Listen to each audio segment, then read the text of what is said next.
All right, welcome to the tailgate debate. I'm Anthony. I'm here with Zach and Jamie. We're reviewing week 11, and then we will do our picks for week 12. So games from yesterday. Zach, you want to give us a rundown on our totals, what we did last week? Okay, so for our totals, you got 8, I got 6, and Jamie got 9. Can we go through the games? Nah, not a shabby week. That's not a bad week. Let's go through the key matchups. I mean, the big matchups. The game of the day was TCU Texas, right? Yeah, Game ended up being 17-10. I don't know if you guys watched it. I watched the whole thing. It was miserable. It was miserable. It was awful. So I don't really have a whole lot of takeaways other than I didn't think either team was very good at all. I just thought it was an ugly, nasty game. Yeah, I mean, What'd you Texas defense deserves a bunch of praise. They outscored the fucking offense. Texas quarterback started off 0 for 7 with an interception. So he's atrocious. I don't know why everybody was super excited when he came back from injury. Texas is 6-4. Preseason 6, doing what they always do. I'm so tired of fucking Texas, and the Big 12 sucks. I agree. Jamie? I just thought it was surprising that Texas couldn't score on TCU because their defense is awful. And Quinn Ewers, he's been pretty good this year. I know he had a rough game yesterday, but Texas is a totally different team when he plays. I'm not really sure what happened yesterday. Just a very weird game. It was ugly. It was ugly. I mean, they couldn't. Nobody. It didn't seem like anybody could get anything going. And I don't know if you guys saw the second TCU touchdown, the one that really iced it, or maybe it was the first one. It almost looked like a Hail Mary, but the two Texas defenders like bumped into each other. Yeah. And then the guy's wide open. It was so weird. I'm like, what the hell is going on? Well, But I mean, it looks like. Go ahead. I was gonna say, even their first one, the guy just busted around the sideline for like 70 yards. Like, I don't know. Sorry, what were you saying? Yeah, no, it was ugly. It was just ugly. I think TCU is probably going to win out now. I think Texas was the last real game they had left. So it looks like they're playoff bound, and maybe they should be. I don't know. Well, Everybody's been shitting on the Big 12, but maybe they deserve to be there. I mean, I don't know. What do you guys think? they still have to win the Big 12 championship. So yeah, what's that shaping up to be? Who's in second place right now in the Big 12? You guys have that pulled up? Right now, well, let's see. Yeah, so the Big 12 just does top 2. Yeah, you're right. It is Kansas State. Yeah, TCU could very easily lose that game. And if that were to happen, I mean, who do they put in? Like, they're running out of teams to put into the playoff. It's like, who wants to be in it? Yeah, I mean, when you look at what happened yesterday, Oregon's out, right? I think the Pac-12 is out. So UCLA lost, Oregon lost, USC won, yeah, but USC beat Colorado. No big deal. I watched USC play. They look like shit anyway. They're not a good team. Yeah, they have a path though. Like if they beat UCLA, they beat Notre Dame, and then they win the Pac-12. They definitely have a path, especially if TCU gets knocked off. Well, especially because the brand. Do they have a brand right now though? I mean, are they jumping Tennessee? Are they jumping? I think they might. I think they might. No, they would only get in if TCU lost. They're not jumping Tennessee. Nah, I don't think so either. I think the Pac-12 is done. I think Oregon was everybody was hanging their hopes on Oregon and UCLA. I think they're all cooked. I think the conference is cooked. I think the ACC is done too. And so it looks like, I mean, the playoff is almost booked. It's almost booked. I mean, you're talking about Georgia won, Tennessee. I mean, Georgia won Ohio State or Michigan 2, TCU 3, and Tennessee 4, unless they flip Tennessee and TCU, let Tennessee get the 3 spots so they don't have to see the rematch. But probably not. It's probably going to be us in the 4 spot. So I think the playoff is set, regardless of what LSU does, regardless of what USC does. I don't see anything changing. That's assuming that TCU wins out. Assuming TCU wins out, yes. If So TCU doesn't win out, we go to 3. right, but And then then I don't, it's chaos for the 4 spot because there's is. plenty of teams that all have a case at that point. I mean, who? It'll have to be USC. I think if they win out, it'll have to be USC. Yeah, I mean, it would be USC if they win the Pac-12. The ACC could potentially get back in. No way. fucking- No, the No ACC. way. They can't get any wins to get back in. Nobody can win a game that matters. Yeah, but ACC 's out. who else are you going to take? I think think what's you- going to happen, I think the committee right now, if USC and TCU lose, I think they're going to put LSU at the 5 spot so that the Big Ten loser can also go. You think LSU goes to 5? They have If- to. Yeah. No, See- no. They're gonna be 6. USC is gonna be 5. Yeah. I said if USC and TCU lose. I think they'll essentially use LSU as a buffer to keep the Big Ten loser in. Yeah, but like you guys are saying the ACC's out, but you think of the Big Ten, the Michigan Ohio State loser has a better resume than the No, ACC champ? No, I don't. better brand. So that's what I'm saying. Like if all those things happen, the ACC will be alive. And not that they should be, but who else are you going to put in? They're definitely going to be alive at that point. I think loser. LSU would get in before Clemson does. Yeah, I agree. No way. If they win the SEC, for sure. 100%. Yeah. I don't think And if you- Clemson can get in. They don't have a ranked win. No. NC State and Syracuse unraveled, and then Notre Dame beat their ass. They don't play anybody else. The ACC's out. Well, They're Clemson would have the Syracuse and the NC State win, and then they would also have North Carolina ACC championship game. Yeah, so they would have one ranked win because the committee seems to be doing this thing where they're like, whatever the most recent rankings are your ranked wins, which I think is total horseshit, like we've talked about. But that's what they're doing. Yeah. I'm not saying that Clemson has a great resume. I'm just saying at that point, if those teams lose and you're looking at the loser of Ohio State, Michigan, and the ACC champ should go in, I think. Yeah. Well, I don't think we're talking about what should happen. We're talking about what will happen, and it'll be the Yeah. loser of the Big Ten. Yeah. It'll be Michigan, Ohio State. But you guys They're not agree- gonna, they're not gonna leave them out for Clemson. Clemson just looked too bad, and the ACC is just too fucking weak. No, everybody, that's the only conference that the analysts seem comfortable shitting on. And they've just been just full go on shitting on the ACC. There's no chance they get in. They're done. Well, ACC 's done. Well, also Clemson is behind. Like they're number 9 in the last rankings. I think they're at 10. Yeah, so I think they can't make up that much ground. I just don't think they can. Like their wins are going to be whoever they play this week, South Carolina, and then maybe North Carolina. They had to make up 6 spots or 5 spots. Nobody wants to see Clemson in the playoffs I because everyone actually, will get destroyed. I actually don't think that Clemson's going to beat North Carolina. I think North Carolina's going to win. In the ACC title. Yeah. I mean, I just don't think it matters. I don't Yeah. think it matters. I really don't. I think the ACC is absolutely done. Yeah, I but think we it's done. we also thought that the Pac-12 was done early in the season, and they played themselves back again, and now they're done again. I still think the Pac-12 is done. Yeah, but you didn't. I'm saying they played themselves back in, and now they're out again. I guess that's true. I think at the end of the day, it's gonna be Michigan, Ohio State, Tennessee, Georgia, and that's it. That's a wrap. I think that's gonna be your Final Four. Yeah, that's a shame. that Yeah, they- those two Big Ten teams and I agree because the Big Ten is an absolute fucking joke.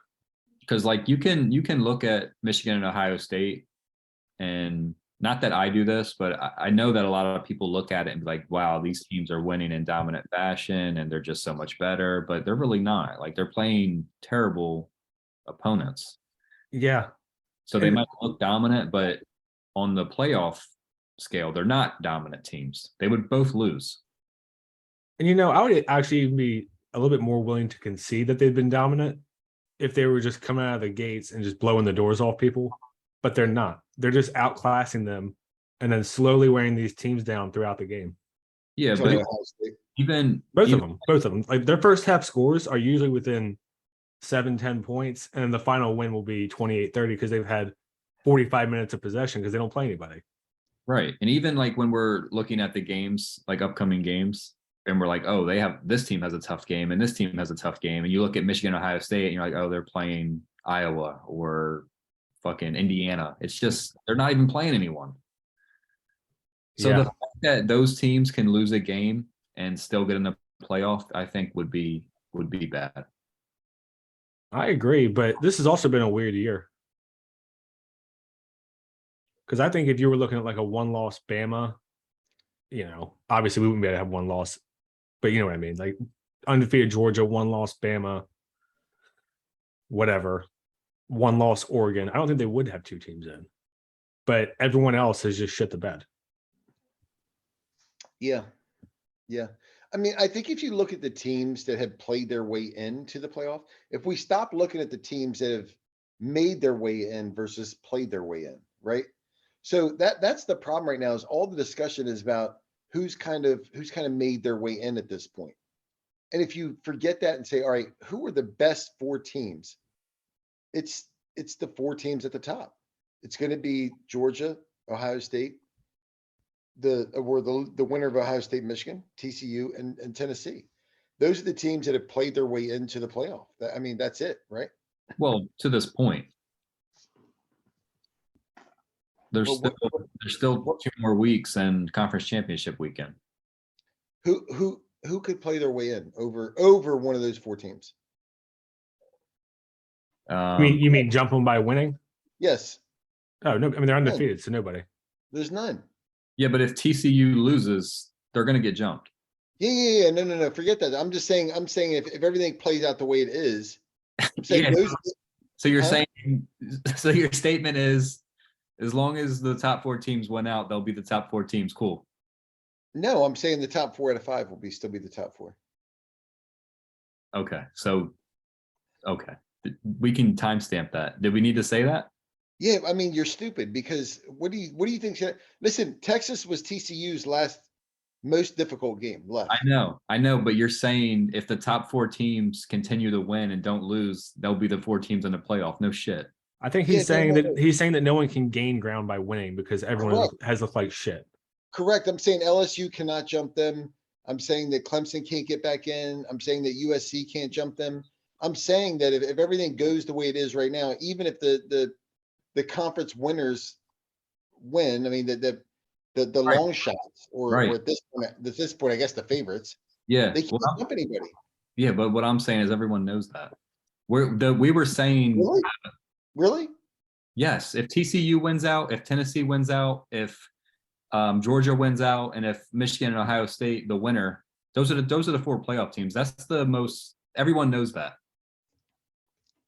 Well, no, they don't, Jamie. That's not, when we watch the analysts on TV, they're saying it's wide fucking open. Tennessee can get jumped. LSU can make it in. USC can make it in. No. There's all kinds of discussions about jumping and movement, all kinds. But they're from nowhere though. Not after this week. The Pac-12 just eliminated themselves. So I think that was a narrative before this week, but it's not anymore. Unless USC wins out. I actually just said you're right back to the same shit. That's what I'm saying. I actually just said that, but USC doesn't have a win against a ranked opponent. I did not realize how bad their schedule was. So I think they might be eliminated too. Well, but USC is going to get their next 3 games will be against ranked opponents. How? I know UCLA just lost. They're going to be out. Yeah, UCLA will be 20. They'll be ranked. But they'll be 20, so they'll drop out if USC beats them, which they won't count it then.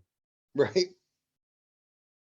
Well, Right. I mean, how are we are we doing it based on currently ranked or when they were played? Because if your guys' resume isn't the same, because Kentucky and all those teams have fallen off. That's for sure. Yeah, that's for sure. But that's what I'm saying. If you use current playoff, like current ranking wins, we still have the 2 best with LSU and Bama. Yeah. USC beating UCLA and Notre Dame is not going to change that. They'll have one ranked win against Notre Dame, who will probably drop to like mid-20s. Exactly. And listen, let's stop the bullshit. USC is probably not going to beat Notre Dame, so I don't even know what we're talking about right now. USC fucking sucks. I just watched them, and they're not good. I don't Yeah. give a fuck if the committee wants to put them in to go get their ass whipped just for the sake of putting Lincoln Riley in and the USC Trojan brand. That's fine because they're going to get fucking smashed. Well, I think, like, I agree USC is not very good, but I think if before Oregon lost to Washington, Oregon was going to be in the playoff if they won the Pac-12. So if USC can win the Pac-12 and win their next few games that they have to play, they have a case to be in. If TCU loses, I don't think I don't think USC has the same. That's what Zach's talking about. I don't think USC has the same strength of schedule as Oregon. they will though. Their resumes will be very similar at the end of the season as far as common opponents. Yeah. Well, no, they didn't. Well, they didn't play Florida. So they didn't play the SEC team. But USC will play Notre Dame, and that'll be a ranked win. And we're better than Florida. That's true. So USC will have the same resume as Oregon if Oregon would have won the Pac-12. I guess. And it was everyone was sold on Oregon is playing for a playoff spot before they lost to Washington. So USC just kind of takes that spot for now. If they can win out, they'll definitely be a playoff contender. I told you idiots that Bo Nix was coming back down to reality this weekend. I told you fools that. Timestamp that. Go back and review that shit. Yeah, I don't remember that. Mhm. You called the Washington upset? Huh? You called the Washington upset? Yes. Can we check the picks? Did you pick Washington? No. What are you talking about then? But I said it though. Cool, man. Zach, check me. Did I pick Washington? You got the picks? I didn't think that was on the picks. Was it? It might No. not have been. It wasn't. Yeah. So it wasn't on the pick. So fuck you. You keep putting all these garbage ass SEC games on our fucking picks. Like, put the important games on the picks every week. Did we really think Oregon Washington was going to be an important game? 2 ranked teams. That was one of the top games of the They week. weren't ranked when I put the picks up, dumbass. Yes, they were. No, they weren't. No, they weren't. I put the picks up a week in advance. Well, if you need Washington had just gotten in. you need to fix your process. All right, so we only made it through one game before we fucking went completely off the rails. So who's next? For our picks, Yeah, UNC Wake. UNC came back to win by 2. Clemson Louisville. Clemson, I think, had 4 turnovers again. LSU snuck out a snoozer over Arkansas. yeah. Let's go to that game. So Arkansas loses by 3.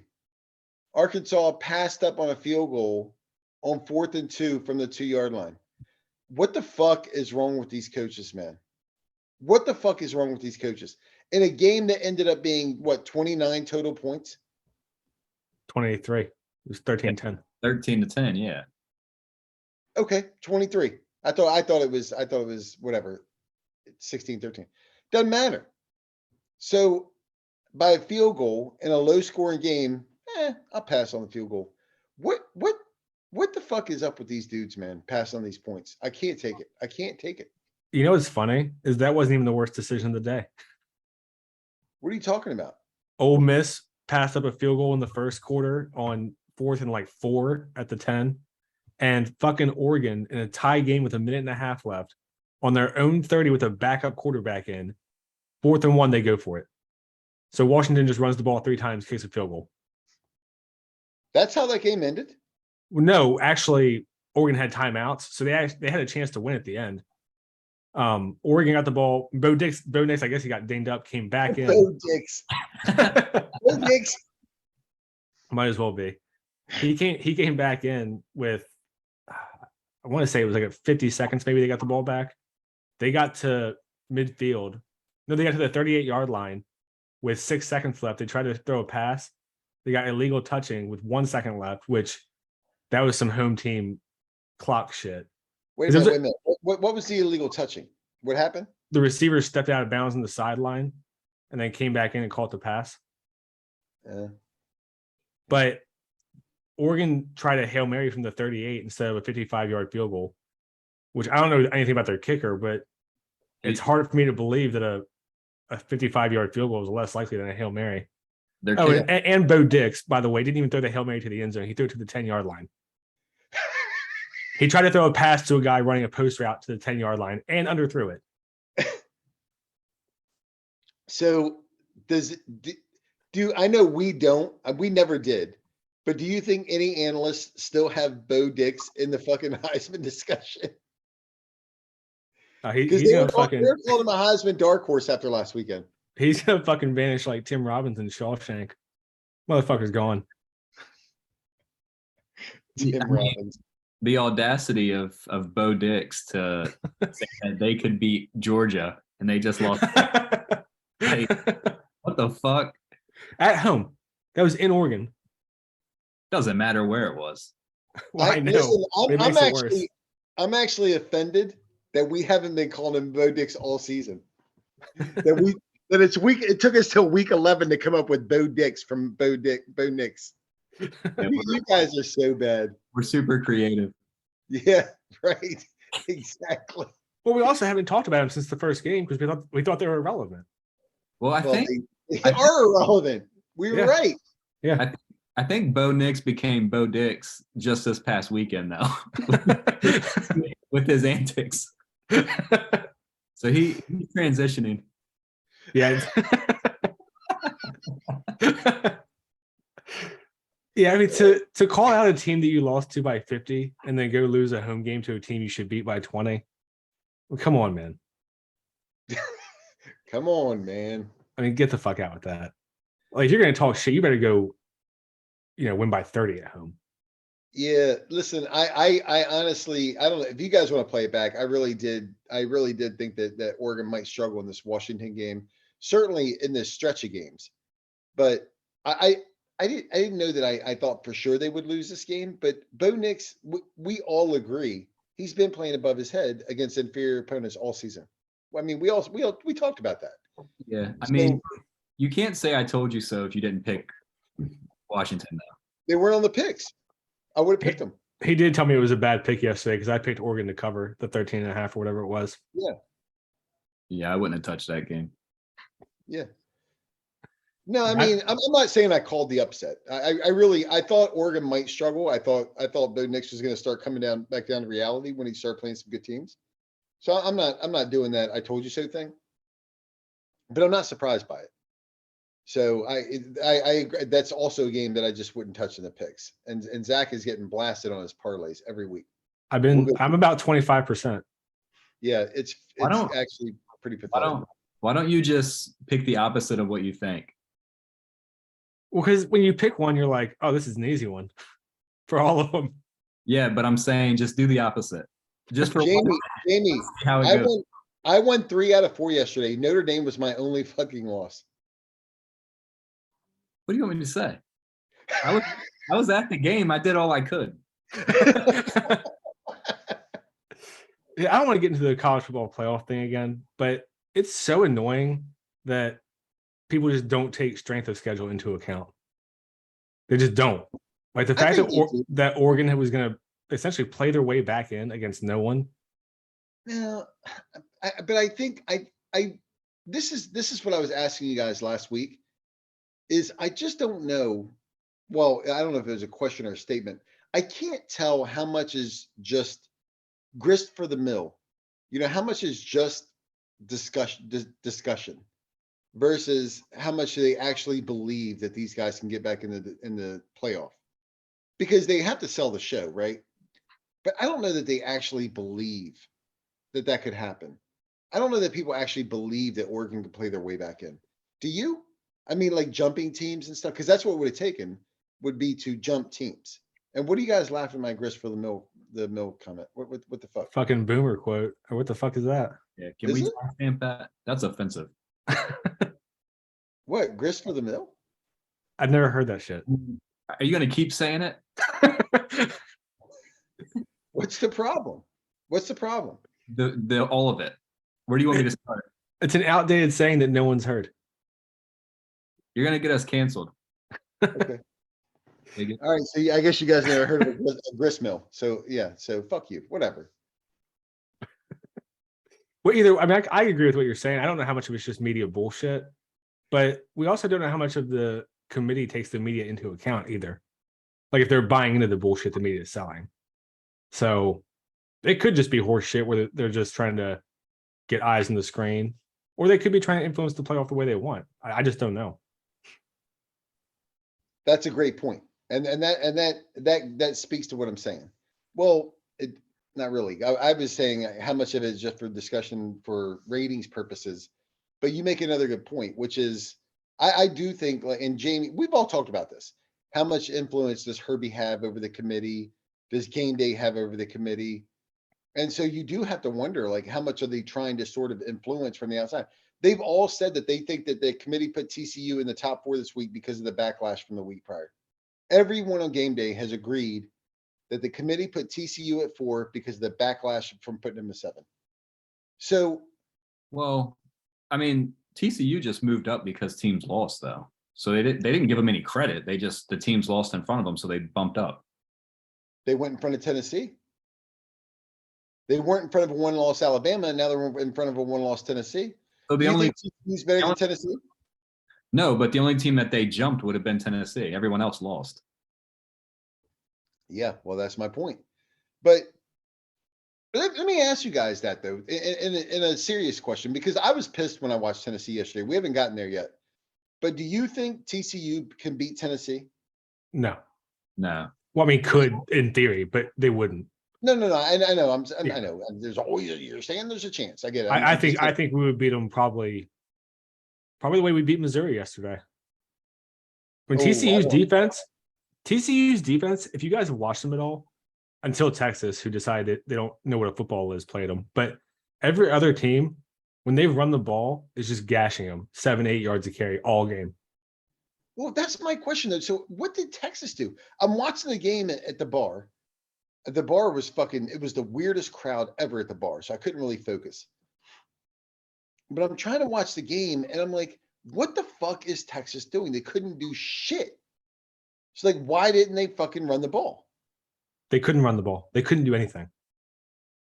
They were completely dysfunctional. What is with this Texas love, man? Can we get over this? Is that the message to yesterday, that we can finally fucking say enough with Texas?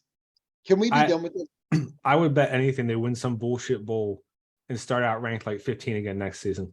It's unbelievable. But yeah, I mean, to me, at the end of the day, for the playoff stuff, if we get left out, it's a fuck job. Like, you can't look at all the resumes lined up and tell me that there's a better 1-loss team in the country. Nah. So, conference championships and all that shit, irrelevant to me. You can look at our best wins and our worst losses, or worst loss. I don't mean to cut you off, but if we're Alabama with our resume, there wouldn't even be a discussion right now. There wouldn't even be no discussion right now. So it is what it is. Let's move on. What other games we got? Baylor, K-State. Baylor got fucking throttled. I think K-State's pretty good. I think K-State, I actually do think plays a little bit of defense. Right? I think it was 31-3. I think their offensive system's pretty good. And they've been playing pretty good defense too. I mean, they've been beating the shit out of people. So yeah, K-State can be tricky. I actually think K-State's probably the best team in the Big 12. So whatever that's worth. I mean, they lost to TCU, so I think actually I said Oklahoma State blew a lead to TCU. Actually, I think it was K-State that was up 10 and ended up losing by 4 or something in the fourth quarter. I think K-State was up 14. Was it 14? Yeah. Both teams blew leads to TCU. Yeah. And TCU is a weird team too. I wouldn't even be surprised if Baylor fucking beat them this weekend. The Big 12 makes no sense. It really does. It never does. That's why they never get in. I mean, they're just all over the map. I think TCU is probably going to go undefeated, guys. I'm going to tell you that right now. I didn't think so last week, but after they beat Texas, I'm like, yeah, they're probably going to finish out. You can't say Texas sucks and that win is enough to convince you they're going to win out. There's nobody left, Zach. There's nobody left. Yeah, I mean, I think it'll come down to the Big 12 championship. So, yeah, we'll see. All right, what else? Ole Miss Bama. Did you guys watch this one or? I watched a little bit. Yeah. I thought it was an ugly game. Ole Miss really controlled most of the game. Yeah, I thought, when they went in the half up 3 after the way the game had gone, I was like, Ole Miss is in fucking trouble because they controlled the entire first half. Alabama snapped the ball on 4th and 1 in their own territory when the center wasn't supposed to. Like they were doing all kinds of dumb shit, Yeah. completely out of sorts. Yep, I saw that. Like they finally started to drive when they were down 14 or 10. Receiver fumbles after getting 20 yards. Like they just could not do anything right. And they still somehow won the game. Ole Miss was up 17-7 at one point, right? I think so, yeah. Yeah, they're up 17-7 because they fumbled on their own 20 with a minute left in the half. Bama scored to go in down 3 at half. Yeah. And it was an unlucky fumble too.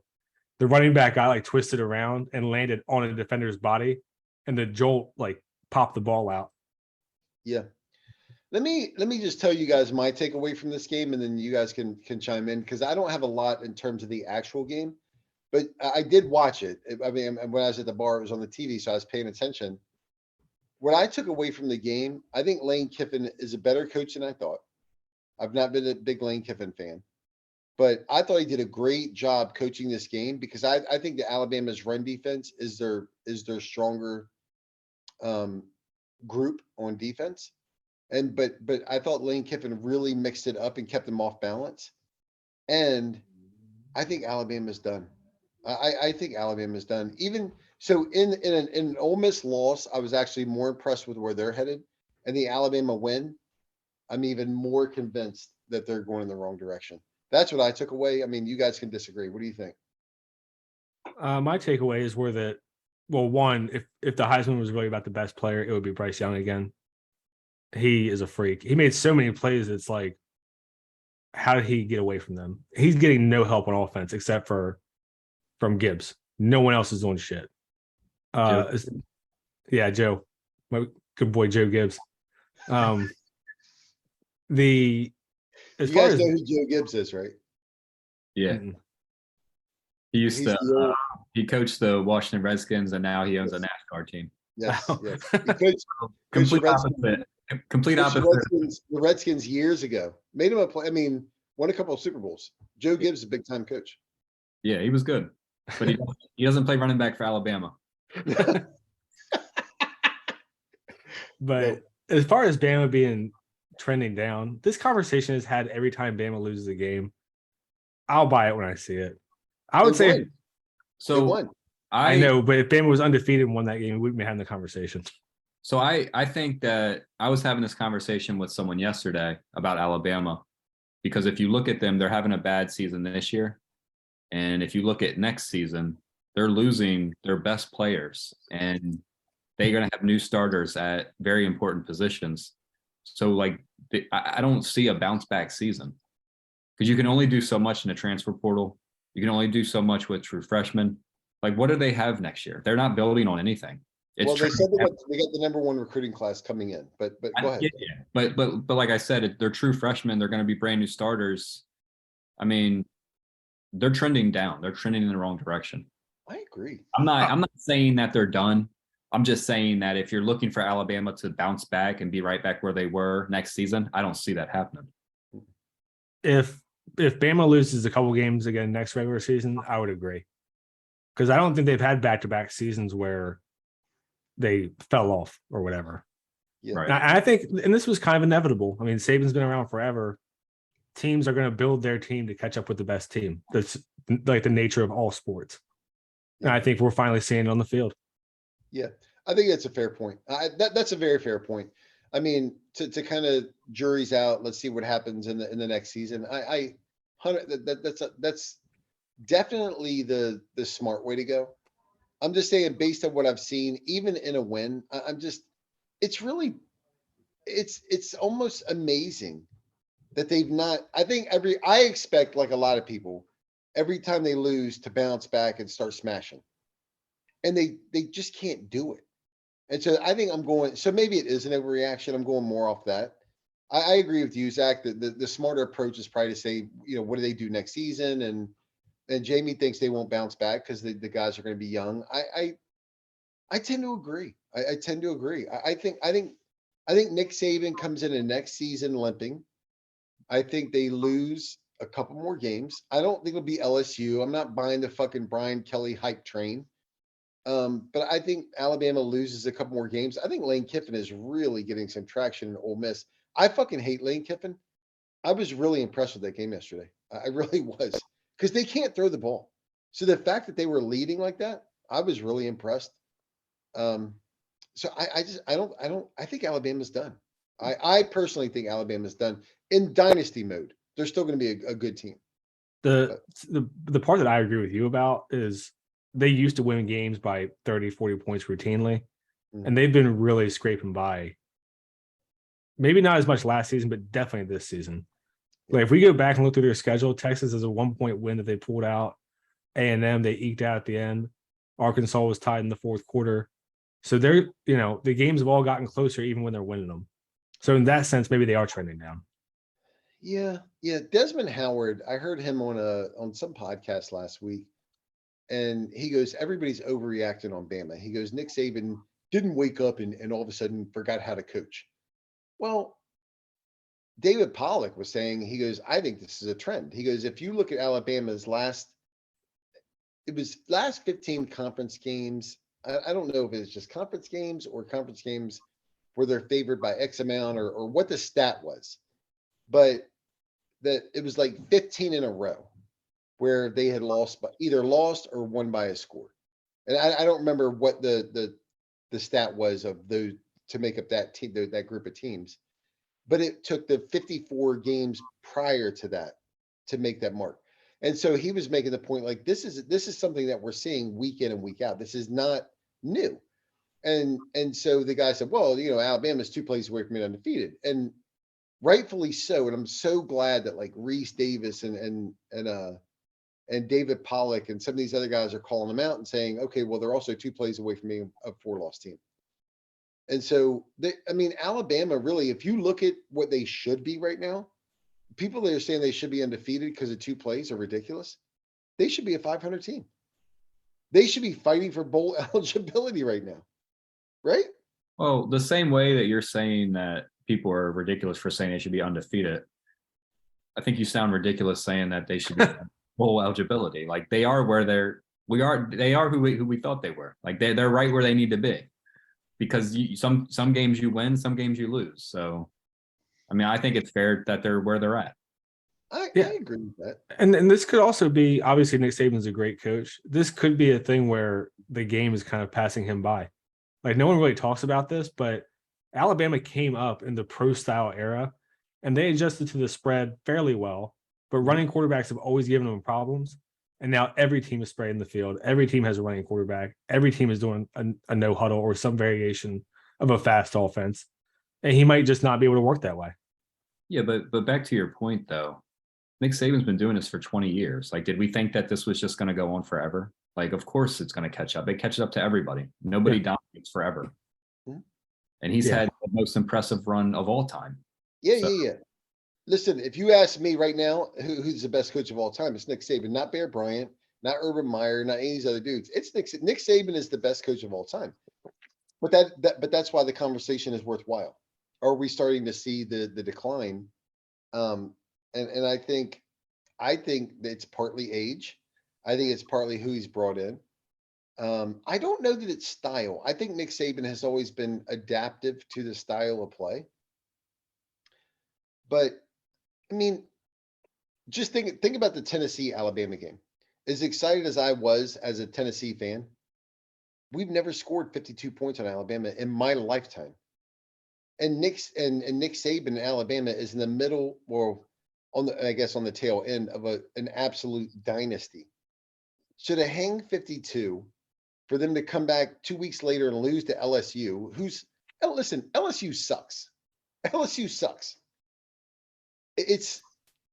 To me, it's shocking. That's all I'm saying.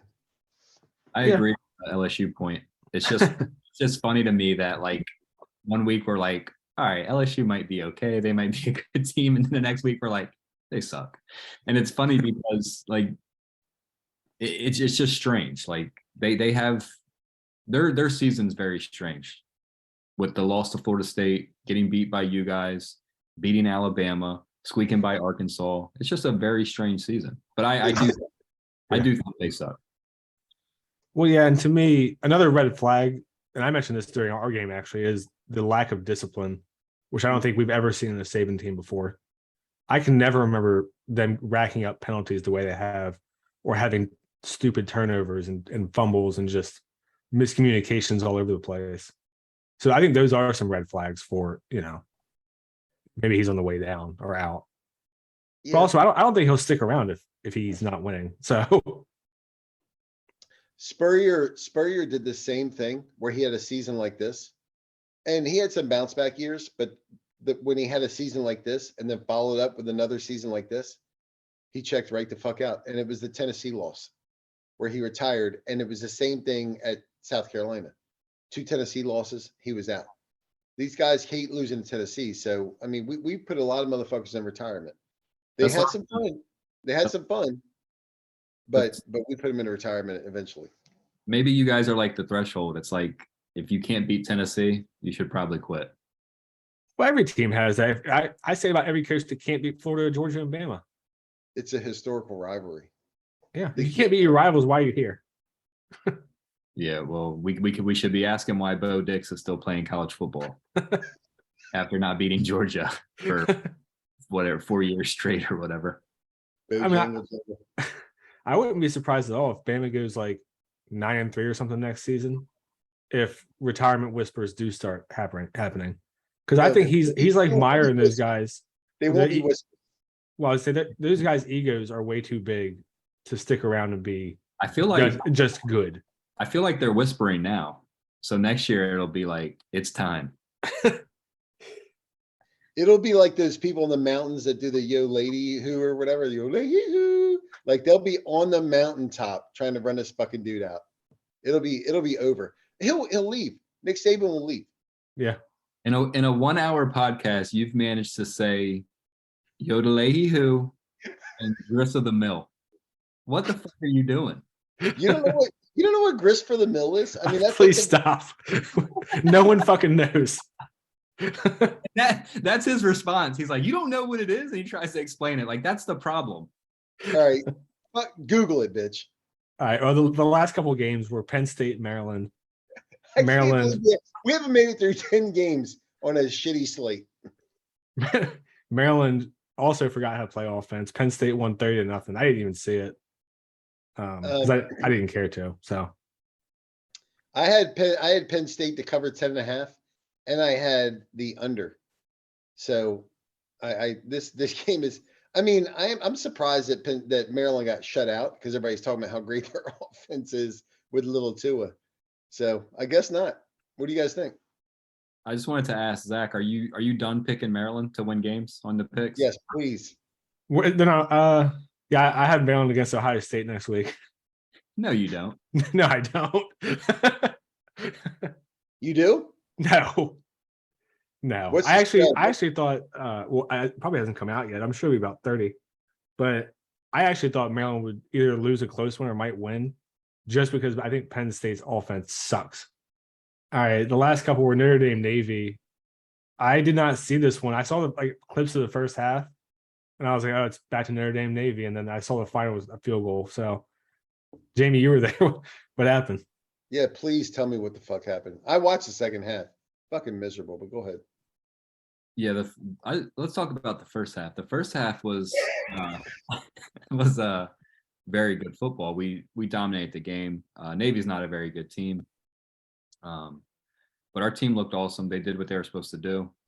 And in the second half, our offense came out, and it was obvious to me that they weren't playing and they weren't calling plays to score.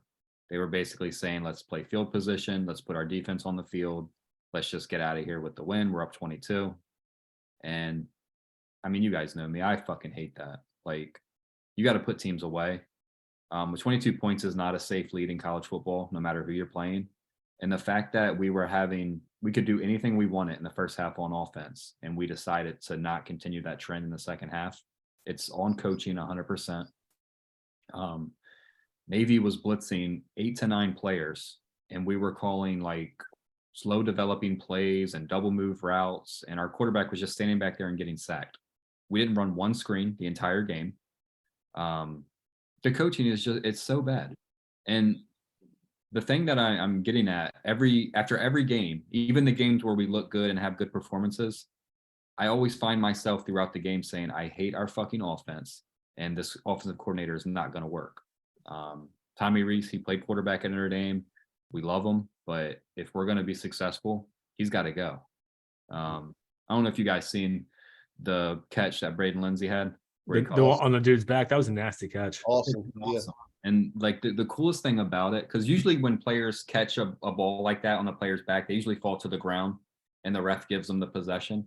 The way that he pulled the ball off the dude's back, it looked like he was pulling a rabbit out of a hat like a magician.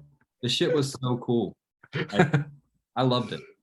How well could you see that in the stadium? I saw it. I saw all of it. Like I knew what he did. Because I was telling my brother, I'm like, he grabbed that shit off his back and then pulled it off his back. And then they showed the replay and everyone was going nuts. Like even the Navy fans were like, holy shit, like that's a good catch.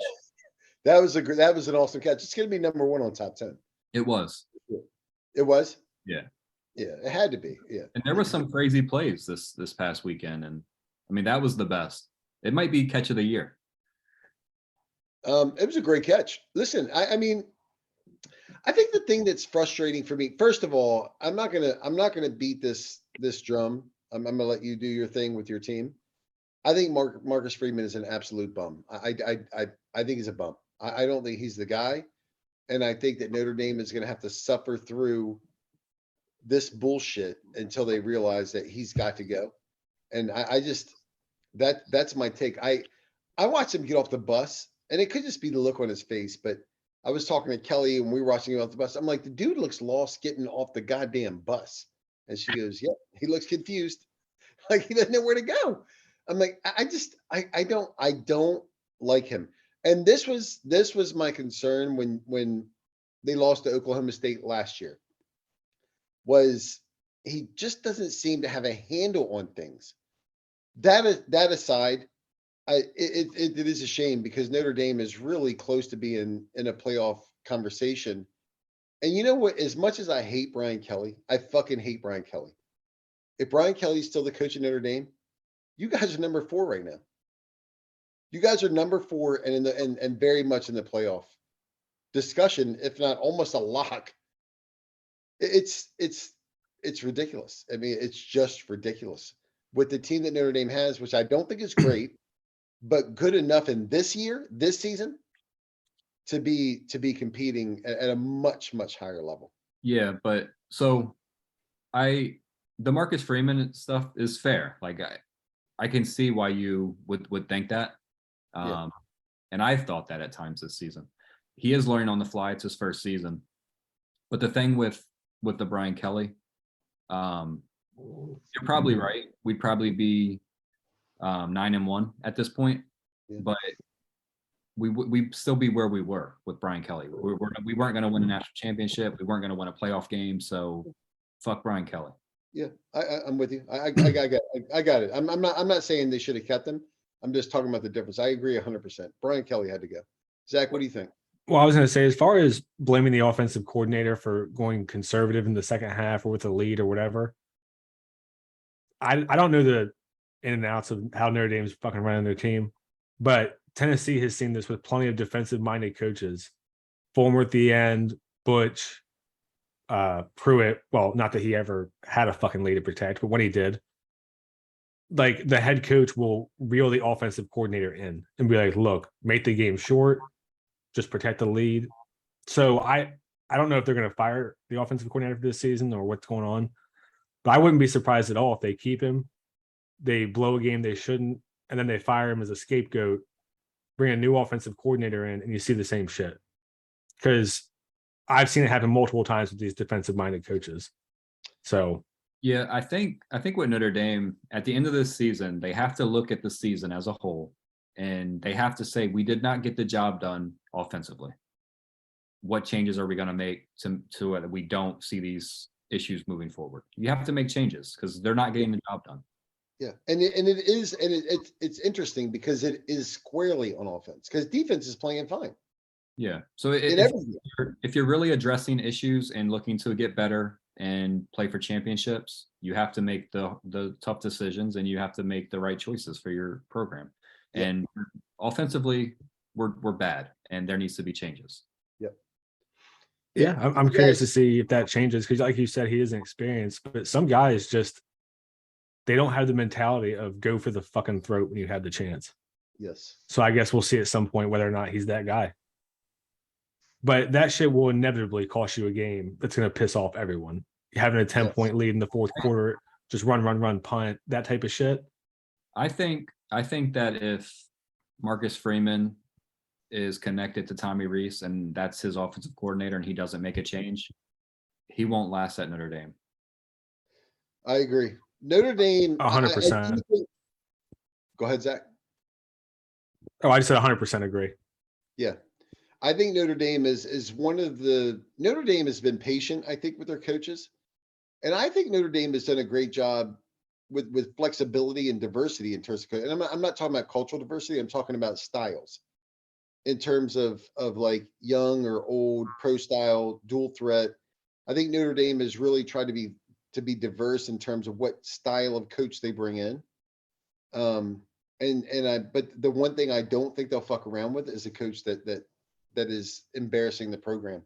And this season's an embarrassment.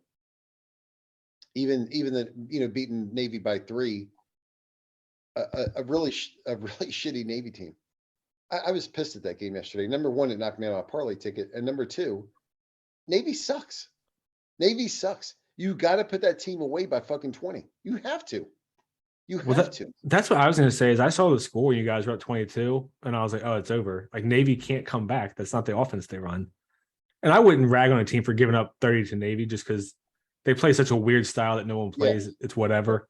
Mm-hmm. But Navy has third tier talent. Like you should score 50. Yes. So it shouldn't even matter. Yeah. So I honestly thought Notre Dame would win 31-3. I thought that would be the final, like 31-3, 35-3, something like that. I didn't think Navy would really score. But they were fucking in it. But it is what it is. We'll see. The only thing that sucks, Jamie, and I'll tell you this, and I'm being sincere, it fucking sucks when you know that your coach is probably going to have to go, but you still have to suffer through the program, letting them do their due diligence, which is fair. I mean, this is their livelihood. I get it. But you still got to suffer through while they figure out that this guy's got to go. And I think Marcus Freeman's got to go. That's my 2 cents. Who's next? The last game we had on the sheet was Tennessee, Missouri. I don't know if we want to mention any other games. The UCLA losing to Arizona was insane. Well, I want to talk about Kentucky, but let's do this. Oh my God, yeah. Yeah, let's do Tennessee, Missouri real quick. Okay. Because I don't have a lot to say. I was very disappointed in how Tennessee looked. As much as we're talking about Notre Dame's offense sucking dick, Tennessee's defense sucks dick. I was furious watching the game yesterday. So that's my takeaway. I'm like, at halftime, I'm like, if they knock us down to fucking number 10 in the playoff poll, fuck it. I don't care. We can't play defense. We let the quarterback run over and over and over and over and over. I was so frustrated. We hung 66. We got the win. It looked good on paper. I was very disappointed with our defense. That's all I got to say. I was pissed off in the first half because they ran a completely horizontal offense. Yes. And those offenses are super annoying to play against. And I was pretty pissed off until about halfway through the third quarter. Missouri cut it to 4. They had all the momentum. We immediately busted a play in response and then shut them down for the rest of the game. So to me, that first half speaks more of a lack of focus or a hangover from last week or whatever you want to say than their general performance. I mean, at the end of the day, they gave up 24 points. The guy made a couple lucky ass passes. It's whatever. So, yeah, Jamie, I know you didn't see the game, but you have anything on this? No, I didn't watch the game. I was keep an eye on the score, and I'm not surprised that you guys came out a little sluggish and slow after the Georgia week. And it sounds like you guys got your shit together. in the second half and kind of pulled away, and the outcome was what it should have been. So, no, I mean, you guys are fine. You just have that big game against Vandy. Yeah, Vandy's a juggernaut. they knocked Hey, off. I'll tell you this much. There's two things I've learned this season. In all seriousness, after being a Tennessee fan my entire life, we sucked when I started watching them as a kid, and then we got good, right? When I got into early adulthood, and then we were just dominant. And I remember somebody telling me when we won the national title, he said, you should be really grateful that you get to see a national title. Like, some people won't get to see that their whole life. And I said, what are you talking? We're going to be here like 10 more fucking times in the next 20 years. Who cares? Like, what are you talking about? Okay, so fast forward 30 years and we've only sniffed it once. But what I've learned from this year after absolutely sucking dick for 30 years is, number one, to really appreciate every win. Like, winning is hard. And I've learned like to appreciate the wins. And number two, I think to be a little more objective in what your team is doing.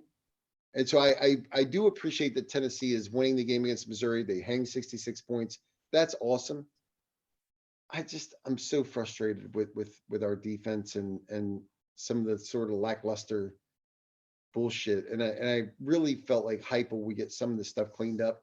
Maybe he doesn't have the people. I don't know, but I was so angry yesterday. But that's the paradox. Enjoying the win, very frustrated with the defensive effort.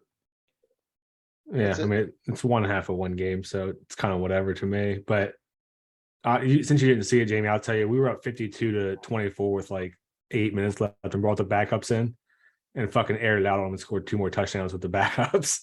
And the commentators were actually bitching because the last one, we threw like a 70-yard pass to the 1 yard line. And I think there was 45 seconds left or something. And we lined up and punched it in instead of kneeing. And the commentators were complaining. And I was like, the committee did this.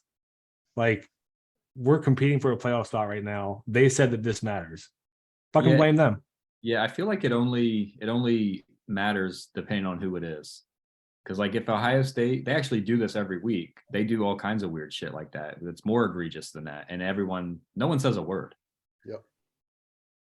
So Yep. It just depends who you are. But I don't have an opinion on it. Like if you're beating a team, beat their ass. I mean, it's their job to stop you from scoring.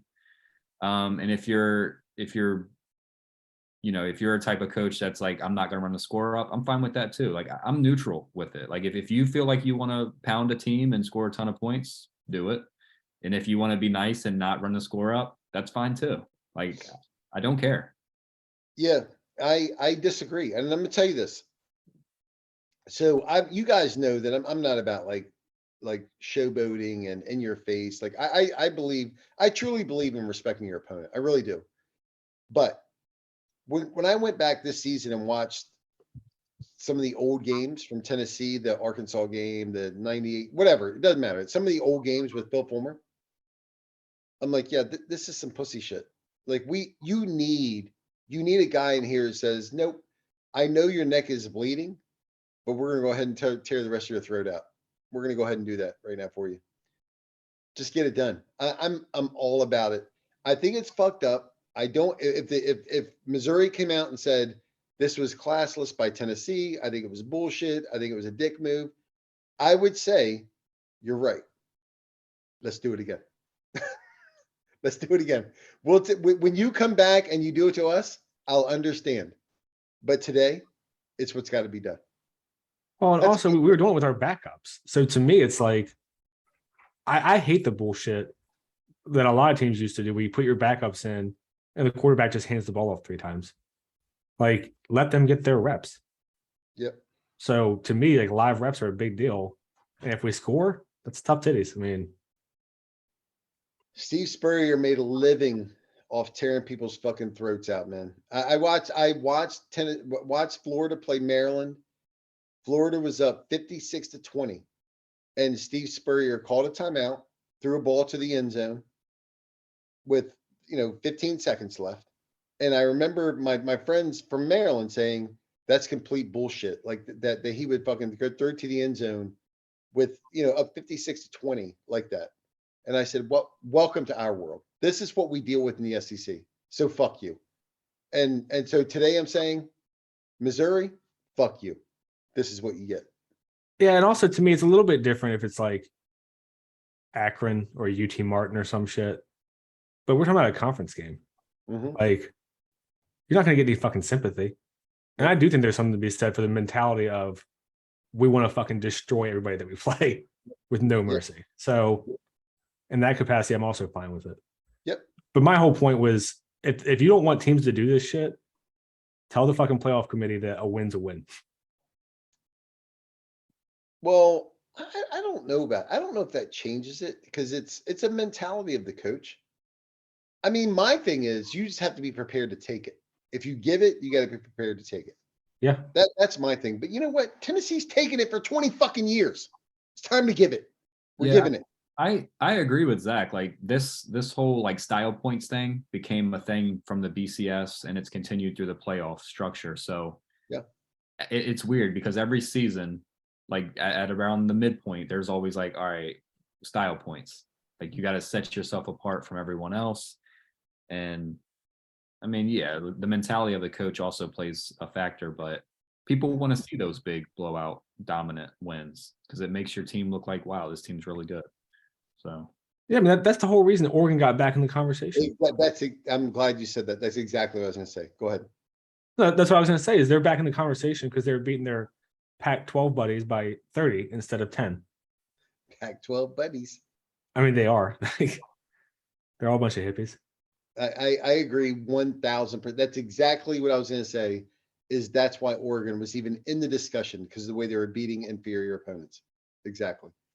Yeah, and I also think it's reflected not in just the blowouts, but the committee seems to value offense. Like Ohio State putting up 50 on Iowa seems to matter more to them than, Clemson winning 28-20 or whatever.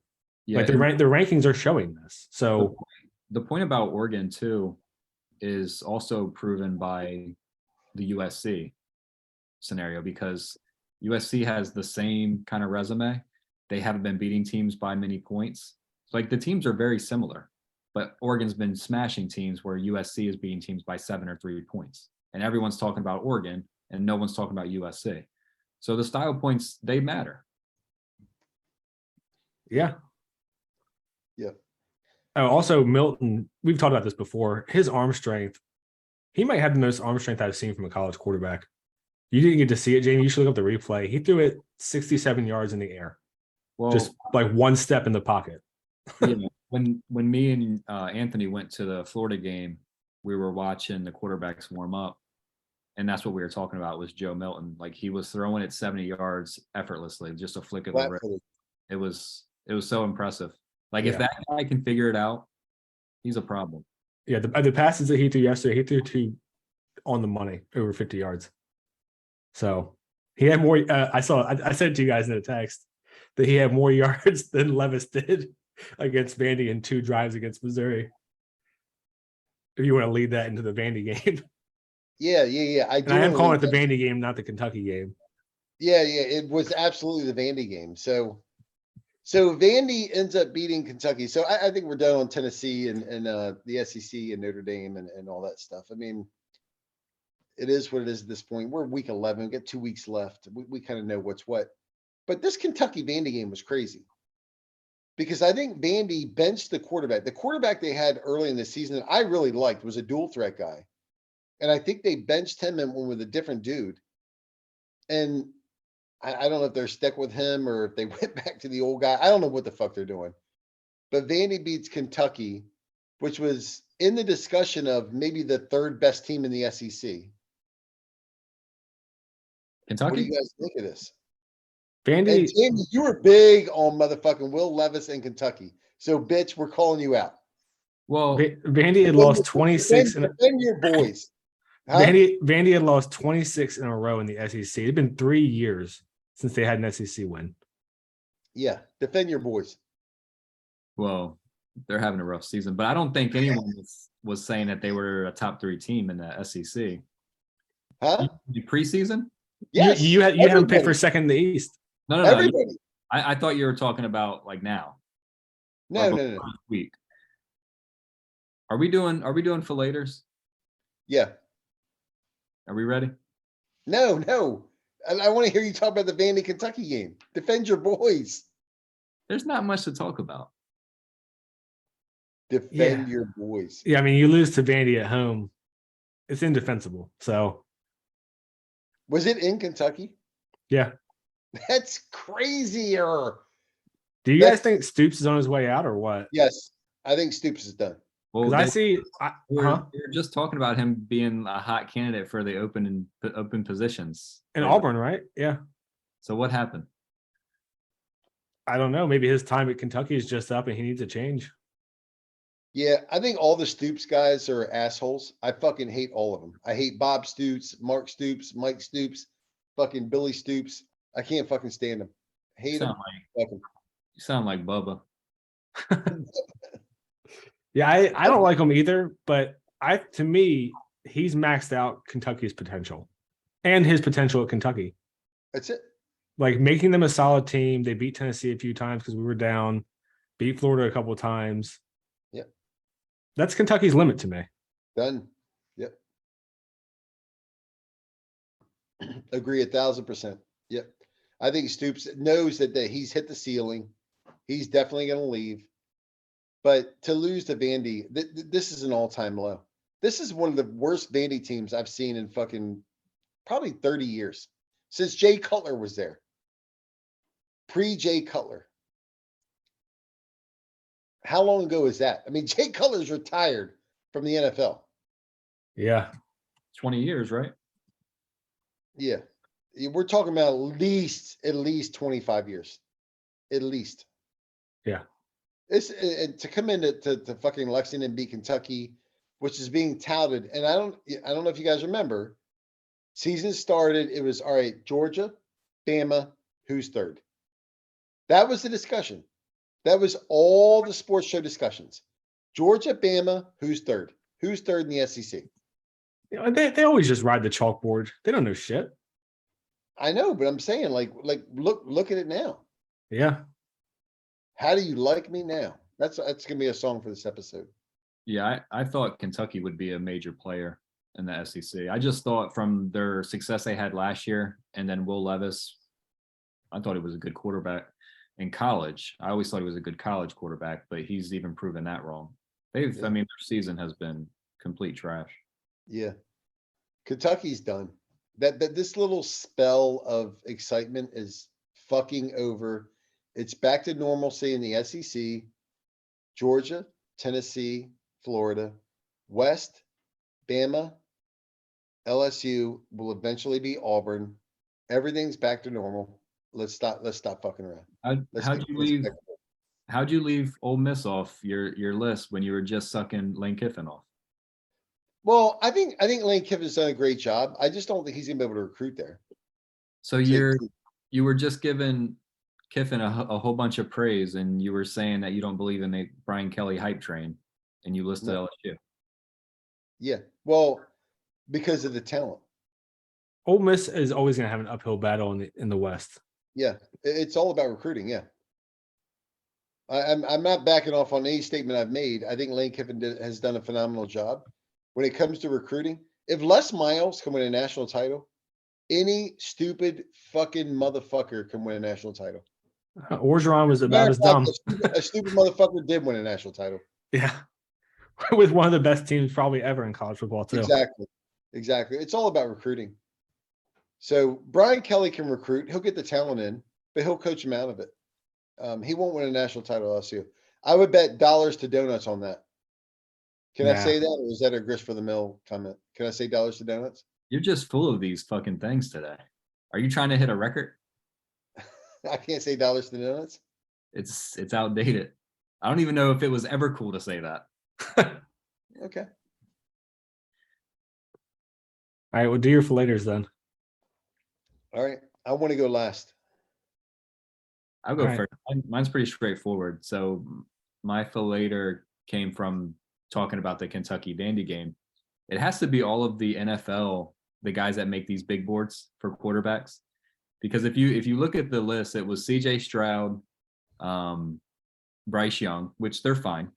But then it was Will Levis, Anthony Richardson, and then the Miami Hurricanes quarterback, who doesn't play quarterback there anymore. He's on the bench. So like that whole list, they just have to fucking burn it and you can start new. Keep your top 2 and then make 3 more. Because Will Levis is not an NFL quarterback. Anthony Richardson is not an NFL quarterback. And the Miami quarterback isn't even a college quarterback anymore. So I don't know where these guys get these lists from, but this has been probably the worst season that I can remember as far as a QB draft list, big board. So fuck those guys. Yeah, my fillator is absolutely the Oregon coach. Everyone was riding the Oregon hype train, saying they had a playoff shot. Bo Nix, Heisman. And then you go for it on 4th and 1 in a tie game with 2 minutes left in your own fucking 30 with a backup quarterback. I mean, it's unreal to me that any coach could make that decision ever. Like, even if you have the worst defense in the NCAA against the best offense, you have to give your defense a chance. You had to make the other offense make plays to get a shot at a field goal. You don't give away a field goal with the game on the line. It's insane. And the analytics will always be runner up on mine. I'm so fucking tired of hearing about it. And we discussed it already, but numerous coaches yesterday cost themselves points in close games because of this bullshit. Yep. That's a really nice segue to my fillator, because my fillator is everybody who passes up the 3 to go for it on 4th. Unless the game dictates that you go for it on 4th, you take the motherfucking points. Take the goddamn points. I was pissed when Tennessee did it yesterday. I'm shitting on that coaching decision. Zach disagrees. Fine. Because the weather. Take the fucking points. So all these guys going for it on 4th with the analytics, you're a fucking fillator. What about when there's no points to take and you're in your own territory? He's like, take the punt. Take the punt. But seriously, like, and I agree with what you said this yesterday to me on the phone, that a 4th down stop is such a momentum blow compared to a missed field goal or just taking a field goal or whatever. And we've seen this firsthand this season where Tennessee has forced these teams into these decisions. And then the next drive, we punish them. And the game is now flipped 10 points in a matter of 2 minutes. And all the momentum's gone and you fucked yourself. Yeah. Bama was the only one who took the points and they ended up having a chance to win at the end. Who? Bama. Bama was down 28-10 and took the field goal. You have to take the fucking points. Tennessee, so Jamie, you didn't see the game because it was the same time as Notre Dame. Tennessee was up 7-0. We had 4th and 5. It was you're talking about 4th and long, right? And I think we're at the 30-yard line or something like that. It was gonna be a 47-yarder. Yeah. Yeah, it was gonna be a 47-yarder, 46-yarder. But we got a field goal kicker that's proven. The weather was nasty, I agree. But if you take the field goal and you miss, I just think it's like, okay, you came up empty. But when you go for it on 4th, you're saying to that team, I have no respect for you. I'm going to go ahead and go for this shit anyway. So when they stop you, they're jacked. They came right down and scored. Totally different fucking game. Pissed me the fuck off. Pissed me off. Yeah. The only thing that I would say is if your kicker is shaky from that point, but he's not. Like you said, your guys' kicker's money. So you basically just said no to points, which is the point. You should never do that. Yeah, the only reason I defended it was because of the conditions. If it had been a normal day, I would have said take the field goal. But the wind was against him, and it was wet and rainy. So yeah. So in the second half, he hit a 51-yarder with the wind. It doesn't matter. Kick the fucking ball. Kick the ball. He's saying the wind was with him on the 51-yarder. It was against them on the earlier one. Yeah, I don't care. I don't care. You're in the stadium. The wind's not that bad. And the weather was nastier earlier in the game too. The field dried out as the game went on. But holy shit. Okay. Also, You gotta take these analytics into account when you're making decisions. I know. I fucked up. My fault. Yeah. I mean, maybe he could have made it. I don't know. But they said his career high was a 51 yarder. So But I think, Zach, my point is that it doesn't matter if he makes it. It's a better outcome, even if he misses, than getting stopped on fourth. Because you just try to shit on these dudes and they're like, fuck you. It's all about mentality and momentum. I truly, Yeah. truly believe that. A missed field goal there is better than a stop fourth down. That's maybe it's just me. I don't know. yeah, I don't know. I mean, I think if you think he's unlikely to make it, what choice do you have? I don't know. I think he's likely to make it, but I don't know. Whatever. I mean, the field goal poster in the river on his foot. So, all right, let's do the next games. All right. So the first one's Georgia, Kentucky. We all got Georgia, especially after Kentucky just put on that display. I honestly thought this would be a game when I put this on the sheet, but that shit's done. Ohio State, Maryland. We all have Ohio State, obviously, after Maryland put on that display, and it's Ohio State. Illinois, Michigan. I actually have Illinois. You both have Michigan. Even though Illinois just lost to Purdue, by the way. So yeah. So for all of our viewers, I put these picks on the sheet last week. So when I put them on, Illinois hadn't lost to Purdue. I thought Illinois might be give Michigan a fight. I'm going to keep them. I'll stick with them. Jamie? Yeah, I went Michigan. yeah, you have Michigan also. Who? You. Oh, sorry. I meant Illinois. All right. Yeah, I think I obviously I think Michigan's the better team, but Illinois has a statistically good defense at least. And this would just be such a Michigan thing to do, to just drop this fucking game right before your big one in, typical hardball fashion. So that's the only reason I picked Illinois. Yeah. So next is TCU at Baylor. We both have Baylor and Jamie has TCU. Yeah, I want to switch to TCU. All right. I Okay. don't. If TCU loses, it'll be in the Big 12 title game. After the Texas game, I mean, it is what it is. Yeah, I think Baylor is one of those teams that is just schizophrenic. So I'm hoping Jekyll shows up instead of Hyde. And TCU, I'm hoping we'll have a hangover after that awesome offensive performance they put up last night. Yeah. 17 points, juggernaut. Anything, Jamie? No, I don't think Baylor's good enough to beat TCU. That's why I picked them. But I wouldn't be surprised if Baylor beat them. Like this year has been crazy. Yeah. And Baylor is very up and down as well. Like they've lost some really bad games and they've won some decent games. So they can definitely beat TCU because TCU is also up and down. But like Anthony said, if TCU loses, it'll be to K-State in the championship game. Yeah, I think so too. Tennessee, South Carolina. That one's at South Carolina. It's a night game. We all have Tennessee, obviously. South Carolina's really not very good. They got thumped yesterday by Florida, and they lost by 30. So, Where was that game? I think it was in Florida. I'd have to check though. I mean, it was like 38-6 or something anyway. Really, it was a beatdown. So, Oregon, Utah at Oregon.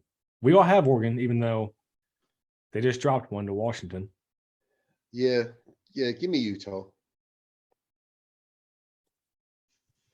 I think if Utah wins that one, the Pac-12 championship might be a rematch with them and USC. It really doesn't matter. The Pac-12 is out of the playoff. They're out. All right. So UCLA, USC. And this one's at UCLA, even though they're both in Southern California anyway. So UCLA. Yeah, we all have UCLA. Yeah, this is USC. When I watch USC, I thought USC was much more okay. Two things. One, I thought the USC crowd was a good football crowd. And two, I thought that USC was much more high powered offensively. And I know they ended up putting 55 on Colorado. USC sucks. USC sucks and their crowd sucks. Their fans suck. Southern California sucks. Yeah, I think Yeah. UCLA will bounce back. And USC's just been cutting every game close. Kind of like TCU to me, where you're going to drop one when you have all those close games. So, Yeah, I think UCLA gets them. And I I mean, don't they think get, it's close. You guys think it's close? yeah, it'll be close. You think? Does UCLA Exactly. either? yeah, UCLA was not impressive in that Arizona game at all. UCLA just lost to Arizona. Yeah. Yeah, so they suck too. The whole California's we gotta get rid of the Pac-12, man. We gotta get rid of them. They shouldn't belong here. I mean, they'll be gone soon. They're losing USC and UCLA, so Yeah. And I'm This is sure cool. Oregon will be close behind. Do you know how fucking bad Arizona is? Yeah, they were pitiful. I mean, that is crazy. That's crazy. Yeah. I'm really disappointed in Chip Kelly, what he's done. I really thought when he got back to college football, he would smash, and he has just done nothing.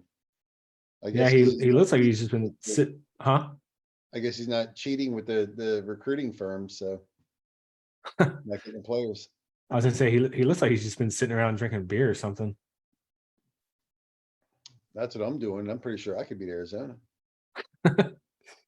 It was a weird game. I watched the first 3 quarters. Arizona went up 14-0. UCLA answered right away. Arizona went back up 28-14. UCLA came back and tied it up, and then Arizona pulled it out at the end. Has Arizona even scored 28 points the entire fucking year? I mean, Yeah, they scored 37 against USC. All right, who's the next game? All right, Ole Miss, Arkansas. We all have Ole Miss. Yeah. But this one wouldn't be a surprise to me if they lose, just because. I mean, they eliminated themselves from the West, and it was a big game last week against Bama. Nah, I think Lane Kiffin is a small goal coach. Like he'll take the little wins. He's never gonna get the big ones. So he'll take the wins over this rival, that rival, whatever. He'll never win the SEC and he'll never win the national title, but he'll get the little games. They don't matter. So he'll get Arkansas. He'll kill them. Boston College coming off the huge upset at NC State at Notre Dame. We all have Notre Dame, obviously. I just wanted to shit on the ACC a little bit more. Go Irish. go Irish. Boston Yeah. College made a QB change, so they're better than they have been, but they've sucked all year. But they just beat NC State, who also Yeah. isn't very good. But for that Boston College to beat NC State is, I mean, clearly that quarterback is bringing something more to the table. But they ain't fucking with us. Yeah, and they only scored 21, so They ain't fucking with us. last one is Oklahoma State, Oklahoma. This is a shitty game. What are the picks, Zach? Where are we all at? You have Oklahoma, and Jamie and I have Oklahoma State. Yeah, I Oklahoma think- just lost to West Virginia yesterday. Yeah. And Oklahoma State lost the last 3 out of 4, right? Yeah, It's a tough game to pick because It both really of them is. are really bad and they've been embarrassed. Mhm. So yeah, it was tough. Yeah, I think this is a who gives a fuck game. Like, Yeah. who cares? They're both completely irrelevant. Yeah, But the one thing I will say that I'm really enjoying is that Brent Venables, this dude that everybody touted as like the next best coach from Clemson. Clemson and Yep. all this and all that, getting fucking smashed. Getting smashed. Yeah, I mean, I guess it's pretty easy to coach defense at Clemson when you recruit a top 5 class in the ACC every year. Exactly. Welcome to the real world. Welcome to the real world. And I just skimmed the rest of the games. There is not shit. No, there's a lot of duds next week. A lot of guys did non-cons for to get ready for rivalry week. Yeah. So let me ask you guys, what do you think is give me your playoff predictions before we'll do a playoff show Tuesday for whoever's around. If you guys aren't around, no big deal. I'll do it myself. I'll call you guys moisties all night, but I'll do it. So give me your playoff ranking on Tuesday. On Tuesday or my final for the season? On Tuesday. Tuesday when it comes up. Nothing's going to change. Mhm. I mean, all the undefeated stay undefeated. So Agreed. Jamie? Yeah, it's the same. So I thi- end of the season, let's say Ohio State, let's say everything plays out the way it is. And I think it probably will. Georgia beats LSU in the SEC. I mean, listen, we all know that LSU's on borrowed time, right? They suck. We all know that. They suck. So everything goes chalk. What's the final four? And what's the seeding? It's what it is right now. I don't think so. Well, Tennessee has to get in. I think it'll be Georgia. Oh, that's what I meant. I think Yeah. I think it'll be Georgia, Michigan, Tennessee, TCU. Right. Well, I would put TCU at the 4 only because of the rematch. I don't think they'll do that in the first round. see, I don't think it's fair to shuffle teams because you want to avoid a rematch. Like if they have TCU ranked ahead of you guys now, there's nothing you guys can do to jump them because you don't play in that conference championship game. Now, if they're saying that Tennessee's a better team, then they should be ahead of them now. Yeah, I agree with you, but I think what they might do is essentially just look at the whole sum of the resume at the end of the season and then use that as an excuse to shuffle. It's really, this is why I asked the question, because Zach, I absolutely agree with you. I think they do everything they can to avoid that rematch. But it's hard. How do you justify jumping TCU at the end after the conference title game? It's a weird scenario. It's a really weird scenario. I wouldn't be surprised agree. if they have us jump them next week. Yeah, If- see, if that's what I TCU think needs to happen. Yeah. Yeah, TCU wins a close one at Baylor. We go stomp South Carolina. I wouldn't be surprised at all if they do that. Just because. Yeah, that's why I asked for the rankings this week, because I think in order for that to hold true, I think we have to jump TCU this week, and that's not going to happen. They just beat Texas, who was favored. So we're not going to jump them. So I think to jump them after the conference title, I don't see it happening.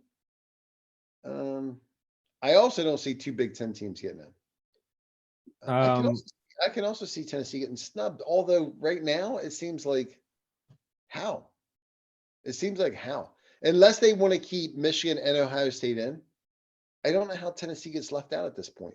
I mean, we're there. Do you guys is that me or what do you guys think? I told you if we're not in, it's fucked. We got fucked over. I don't care if we Yeah. win the next 2 games by 1 point. Our resume will be the best one. I agree. We're Tennessee fans though. Jamie, what do you think? No, I agree. You guys should be in at this point. I mean, at the end of the day, Ohio State is gonna win. They're gonna have what? Notre Dame if Notre Dame finishes strong, Penn State if they finish all right, and then Michigan if they. And the same for Michigan, except Michigan will only have Notre Dame. Michigan would only have Penn State and Ohio State, and then one of those would be losses. I don't see how you could defend it. I don't think that 2 Big Ten teams should be in. If Michigan loses, I think they're out. There's not even a discussion. If Ohio State loses a close game, I think there is a discussion. But if they take that Ohio State team over you guys, that is a fuck job, like you said. Like this Tennessee team should not be left out of the playoff in any scenario. I agree with that. I mean, if you look at resume, I agree with that. When I saw Tennessee play yesterday, I was fucking pissed. I was pissed. I'm like, this is bullshit. We don't belong in the playoffs. We don't have the defense for the playoffs. But what? We had a bad game and won by 40. And you're saying we should give up a playoff spot. I know that. And that's what I'm saying. That's why I said earlier about being spoiled, that winning is hard. I know. I'm being a but even if you're looking at the playoffs this year, you guys could compete in the playoffs this year with a bad defense. Like the only team that's going to make you pay is Georgia.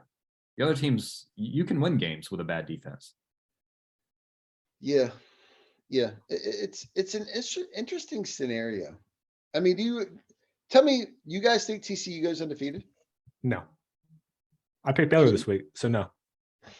Jamie? I think it's just the K-State game in the championship, but I wouldn't be surprised at this point if TCU goes undefeated. I thought they were going to lose to Texas. They should have, by the way. Zach, I'm with you. I don't see them winning out, but if they do, they are the fly in the ointment.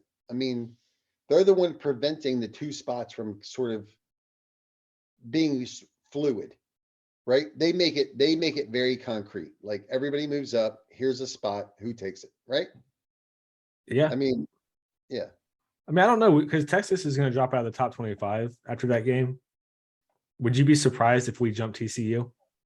Like, we won by 50 while they scored 17 points in a dog shit game against a bad team. Yeah, I'd be surprised. Texas is 6-4. Yeah, I agree with that too. I agree with that too. I think Tennessee has to go to 3. Yeah, but I mean, they're not going to. You guys are beating up on TCU, but your guys' resume is taking hits every week. So like you're talking about Texas being 6-4. Florida's not good anymore. Kentucky's not good anymore. Alabama and LSU, those are always going to be good wins. Well, Alabama at least. The LSU game is good because LSU's winning games. I don't think they're a good team. It's like your guys' resume is also taking hits. Like you can't just look at what other resumes look like. And the fact that TCU jumped you guys, what could you guys say? Like, what can you guys do that would make you guys jump an undefeated Big 12 TCU team at this point? Nothing. We would have to win by 50, and they'd have to win like 7-6 in Baylor. And I say that where like I think Tennessee should be ranked ahead of TCU right now because I think Tennessee's better. But at this point, TCU is ahead of you guys, and there's nothing you guys can do to jump them. Yeah. See, I think that's a very fair point, and I agree, and that's my dilemma. That's what I'm saying. Like, I don't think we can get to that 3 spot, and I don't think the committee wants the rematch in the first round. So it's a fucked up scenario. TCU has to go, but I don't think they're going to. Listen, I watched them yesterday. They fucking held Texas to 10. Texas sucks, but they held them to 10. So whatever. So I know we talked about the playoff stuff, but let's just make it very simple. If TCU loses, do you think that the Big Ten gets 2 teams? Say it again. You cut out. What'd you say? I just want to keep it very simple. I don't want to go down all these rabbit holes. If TCU loses and the Big 12's eliminated, do you think that the Big Ten gets the 2 teams in? Yes. Only if USC loses also. No. If USC ends their season with 1 loss, conference champion, 3 ranked wins, they will have no way that they could keep both the Big Ten loser in there. No. None. I truly believe if TCU goes down at this point, it's Tennessee, Georgia, Michigan, Ohio State. That's your Final 4. Yeah, I actually agree with Zach. So I would take that USC Pac-12 champ over the second Big Ten team. But wait, so I agree with you guys. That's what should happen. Are you guys saying that's what should happen, or you think that's what will happen? It will. I think that's what will happen because Oregon was getting all kinds of hype. So I think USC just takes their spot as long as they keep winning. They just get all that hype that Oregon was getting. I do. But they're not getting the hype now. They're not getting the hype now. Just wait though.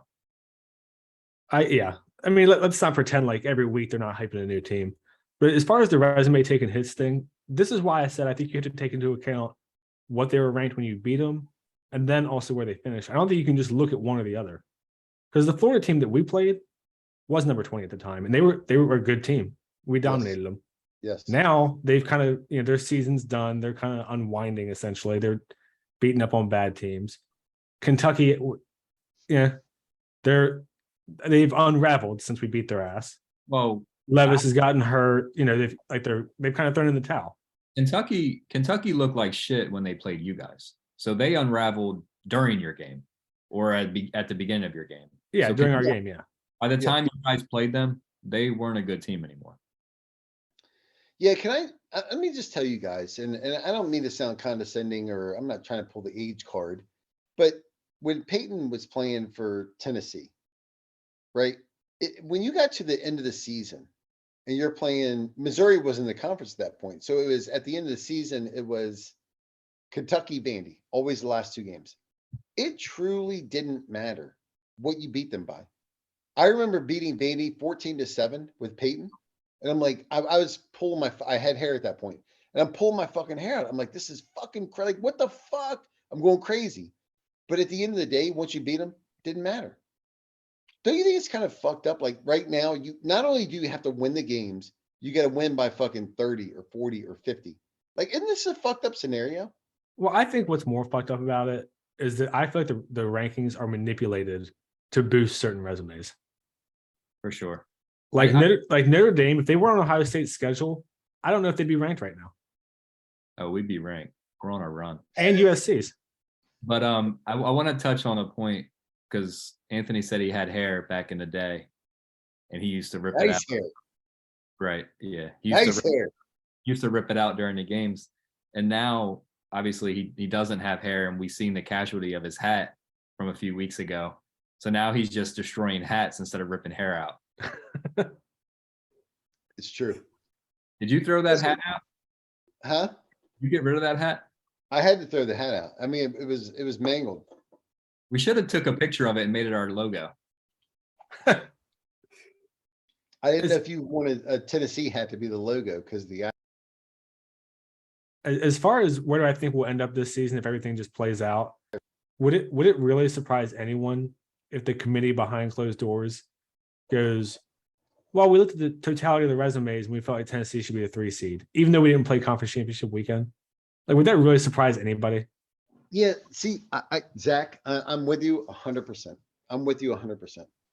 That's exactly how I feel. That wouldn't surprise me, no. Because I've said all along, I think they hedge their bets with these seeds, hoping that it just kind of works itself out and it's clear cut, so they don't have to make any decisions. Well, I mean, to your point, the committee already took TCU and jumped Tennessee. So why wouldn't they do it again? Why wouldn't they do the opposite and have Tennessee jump TCU? Like they do weird shit like that. That's not justified. Because what did TCU do to jump Tennessee? Yeah, exactly. And I'm actually looking at their schedule right now. So Kansas was ranked when they played them. Oklahoma State was ranked when they played them. Kansas State was ranked. Texas was ranked. They were all low teens. So all of those teams will be unranked by the end of the season, except for Kansas State, who they would have to beat a second time. Yeah. I wouldn't be surprised at all if they were like, look, TCU has one ranked opponent they beat twice. Tennessee beat Alabama and LSU. Put Tennessee ahead of them. And the Big 12 has been fucked previously by the committee too. There wouldn't be anything new. So that's what I think is going to happen. I think we're actually going to be the 3 seed regardless of if TCU loses. That's an interesting perspective because I absolutely agree for no reason whatsoever other than just because. Well, I think what Zach just did with like picking apart TCU's resume, their resume has fucking unraveled. Like, so yeah. Those are good points. Yeah, and I think it's very easy behind closed doors when nothing can be changed for them to say, look, these are the best 4 based on what we saw this whole season. And they won't justify anything, just like they haven't done so far. Well, they've talked about resumes, they talked about eye tests, they've talked about style points. Yeah, it'll be the eye test. Yeah. Or just cause. Yeah. Just cause. Listen, who's the analyst you hate the most on that covers college football? The analyst you hate the most. I'm throwing up the air quotes. Analyst. Who do you hate the most? It's Herb Street for me. It's not close. Yeah, I was gonna say I think it's probably Herbert for me, but mainly because I used to like him the most. And then he's just become such a homer that it's unbearable to listen to. Yeah. Everything that he does is in the name of rationalizing and defending Ohio State. Every single thing. It's incredible. And it's so transparent. Yeah. I'm with you guys. And Zach, I think this exact, I remember when I was younger than you guys watching Herb Street on fucking game day or watching game day or whatever. And like when he established himself as the face of college football, I'm like, yeah, this dude's legit, man. Like he's awesome. I remember talking to people. I'm like, I love Herb Street. Like they do the games and the game day. He's a fucking asshole. He's a fucking asshole. He's an asshole. Yeah, Yeah. like and when I I was really about the wanna change our podcast name to I Hate Kirk Herbstreit. I really want to change our name, but I won't do it unless we're all in. might get more views just because his name's in there. But what I was going to say was when I was talking about the manipulating the rankings, Herb Street, I guarantee, will mention every chance he can Notre Dame coming on strong, Penn State coming on strong. And also the reason I mentioned the preseason rankings and the end of the season rankings, Jamie, is because Notre Dame might end up around 12 or 15 if they went out. But they were not the caliber team in September that they are now. So you can call it a number 5 ranking at the time, but I think Notre Dame is a completely different team. Like at that time, Notre Dame was losing to Marshall. Now they're beating the shit out of Clemson, taking care of business against Navy, might beat USC. Yeah. They're completely changed. Jamie, before you respond, I just want to say, Zach, I do think this is what I will give credit for is Ohio State scheduling them number 1. And I do think that Notre Dame is a quality team with bad coaching. I think Notre Dame's quality. Jamie, go ahead. Yeah, I mean, I give Ohio State credit for scheduling Notre Dame. Yeah. We are a totally different team. So like just how we were talking about how Florida has unraveled, Kentucky has unraveled. We've kind of started putting some things together and improved. So all teams have those kind of seasons. Either you're consistent and you maintain where you're at, or you start off slow and then get back, or you're a good team and then you fall apart. So it's just the course of the season. But yeah, I mean, I honestly think that if we played Ohio State now, it would be a totally different game. Yeah. Not to say that we would win, because our offense, like you never know what you're going to get from our offense, but like the way our team is playing and just the confidence that we have at certain positions where we didn't have that at the beginning of the season, it'd be a totally different game. Jamie, you probably don't want to hear this, and maybe you don't believe me, I don't know, but if you guys had a legit offensive coordinator, legit, you're undefeated right now. Notre Dame's undefeated right now. Yeah. Well, right? Yeah. I mean, Ohio State only scored 20 in that game. Without a doubt. I don't know. Like we would definitely, we would be better, of course, but like we also have quarterback issues. Like we don't really have a good quarterback on our roster. So, and as you guys know, you can have a great coordinator, a great scheme, and if your quarterback's not making good plays and doing what they're supposed to do, you're not going to have success. But I hear you. Yeah. I met this girl last night at the bar, and she went to Virginia Tech. And I said, are you hating that Hendon Hooker is for Tennessee? And she goes, no, not at all. She said, when he played for us, he sucked big wieners.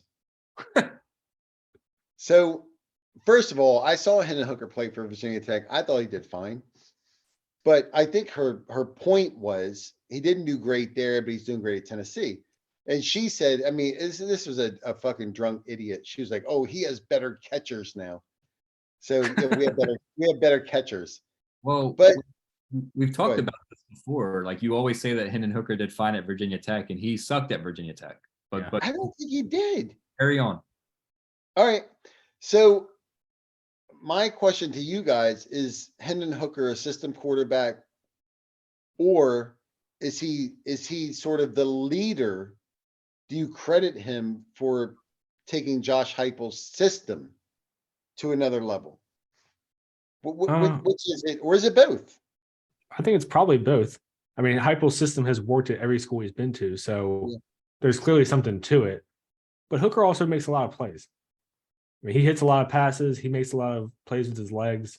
Mm-hmm. I don't know if we can just plug in a mobile guy and the offense functions as smoothly as it does with him or as explosively. As evidenced by Milton. Yeah. Right. Yeah, I think it's a combination of both. But also to comment on the football expert that you spoke to at the bar last night about having good catchers. Better catchers. Hyatt was also at Virginia Tech. So like he was there with him. And They just, I mean, Virginia Tech sucks. Jamie, you didn't see the game yesterday, right? Which one? Tennessee? No. Hyatt dropped 2 balls. Yeah. You told me that. Critical drops. One was over the middle, 11 yards, like Maybe he thought he was still at Virginia Tech.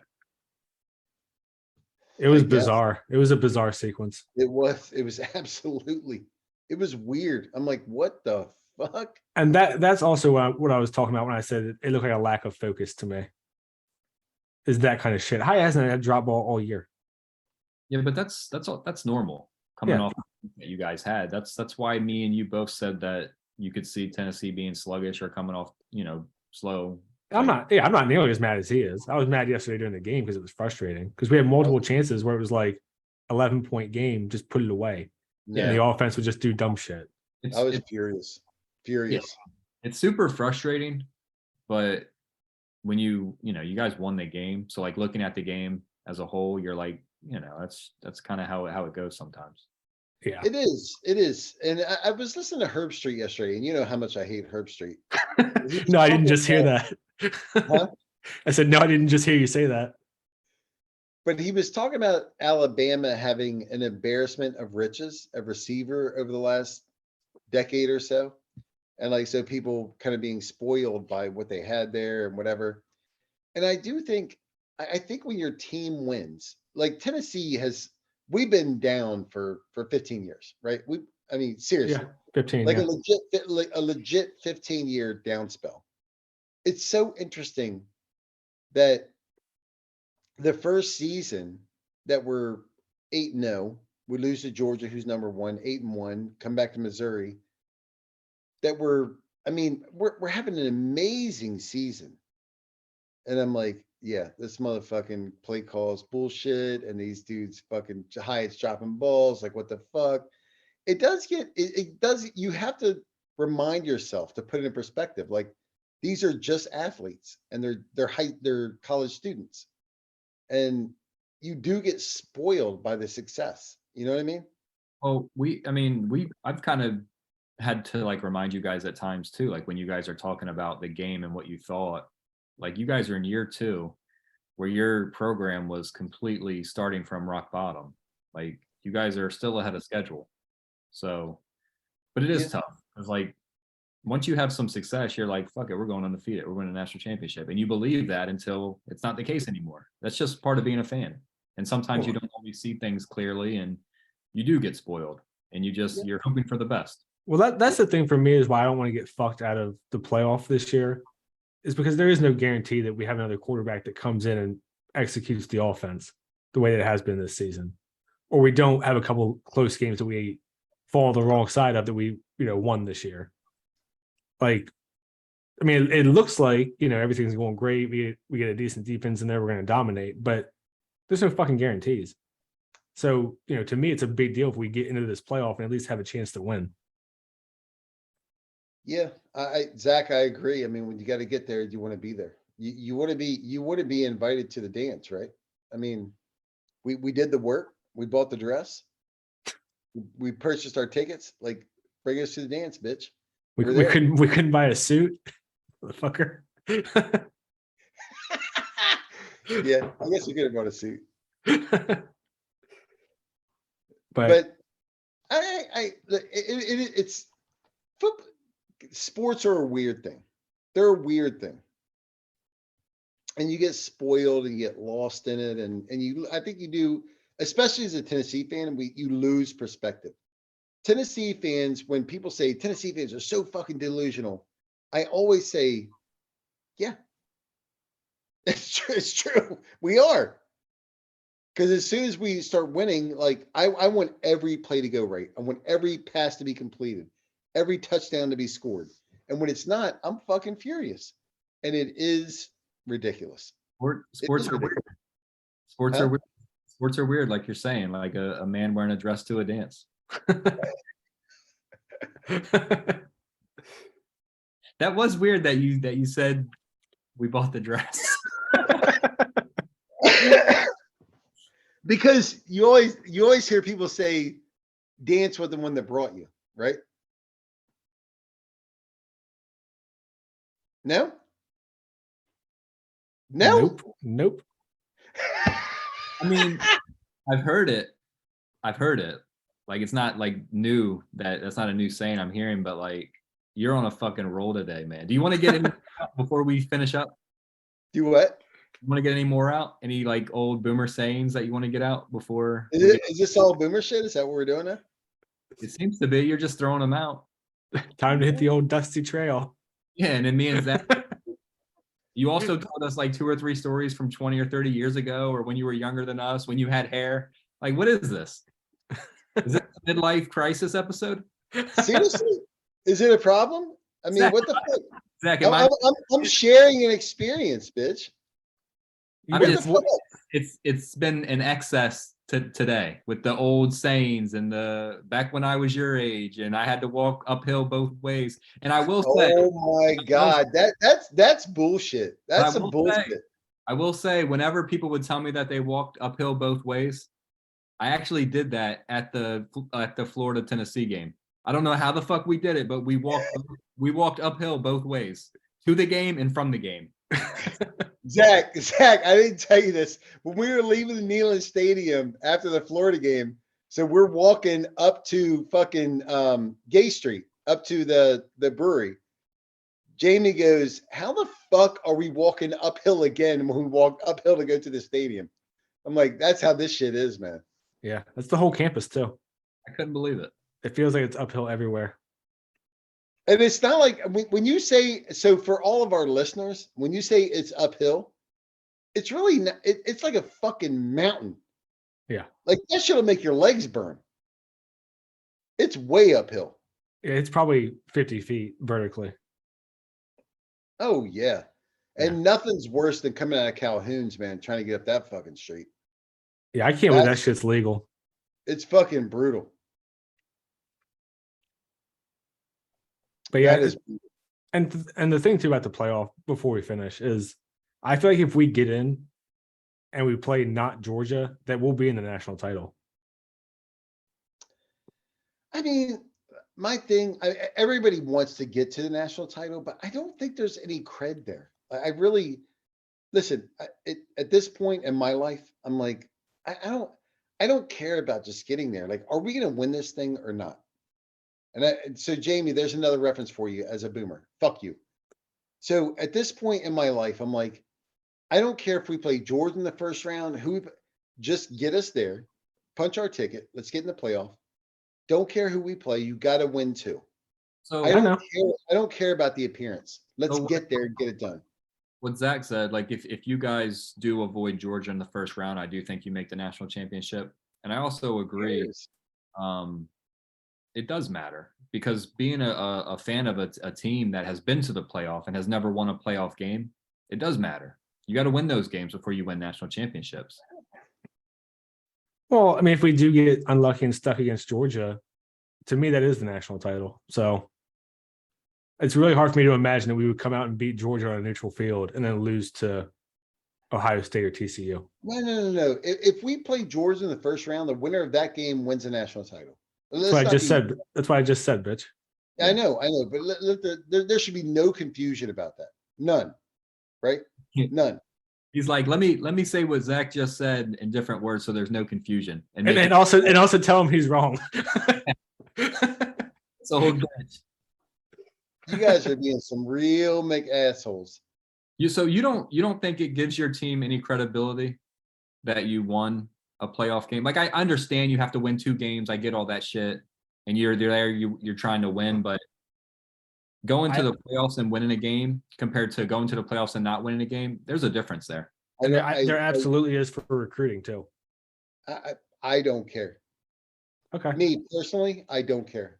I want to win the thing. But for recruiting and stuff, it does matter. So yeah, but I'm not saying that we all agree that if you're playing something, you want to win. So saying like you got to win 2, you play to win the game, like we all know that. We all agree. We're just saying that there is a difference between winning a playoff game and not winning a playoff game. There's a difference. Now I see, but I think this is where I might be different. Like I guess the assumption is that if you play Georgia, you're going to lose. So your guys' language in this whole discussion is that if you play Georgia, you're gonna lose. So if you play them in the first round, it's kind of fucked up because you're gonna lose, you're not gonna make championship. And I'm saying like, our goal is to win the championship. Well, So, I'm not. I think that if you guys played Georgia, you would definitely be underdogs based on yeah, the brand that Georgia is right now, and also the fact that you lost to them already and dominating that. very fairly underdogs, yes. Right, but I'm also not. I'm not saying that you guys can't beat Georgia. So I'm just saying that the difference between winning a playoff game and losing a playoff game, there's huge implications. Playing in a national title, recruiting, like Zach said, like they're very different. Well, also coaching. Like if we go to if we lose in the semifinals to Georgia by 30, are there not gonna be a faction of fans that start being like, oh, can Hype will not win the big game?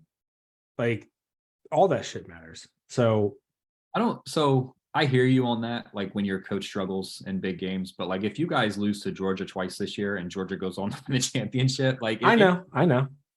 like that's clearly a fucking asshole. And I said it last time. I think if we play Georgia on a neutral field, it's 50-50. But I think if we play the other two playoff teams, we're like a 75-25. So the narrative of a coach can't win a big game, that's earned through years of yeah, not winning big games. So like I don't think that comes from this season. I mean, the reality is that at the end of the day, we've overachieved no matter what. But now that we're here, I want to fucking take advantage of the opportunity. So I agree with that. You definitely you want it's hard to get here, clearly. So you want to capitalize, but I think punching the ticket, I don't care where we're at. 4, 3, don't matter. yeah. Doesn't matter to me. I mean, I this is where I'll disagree with you guys. I don't give a shit if we lose in the semis or the championship. You got to win 2. Let's get it done. And if you look at March Madness, if you lose in the first round, second round, Sweet 16, does anybody give a shit? Who cares? Like, get it fucking done. Huh? Not in the moment, but I think after everybody's calmed down, it's like, we went to the Elite Eight. It was a good season. Right. And if you lose in the first round and you're, top 4 seed. Yeah, you're talking about fucking heads rolling. Yeah, they're still talking about Kentucky losing to St. Peter's, whatever, the team that made it to they made it to the Final Four last year? I can't remember. Yeah, I mean, everyone talks about that shit. In the grand scheme, like nobody talks about it. Everyone talks about who won the championship, but like Zach's saying, if you make it to the Elite Eight, Sweet 16, or the Sweet 8, I mean, it's a good season. Jamie, you didn't even play in our fucking pool last year. I named it the Sweet 8. All So, right. See you.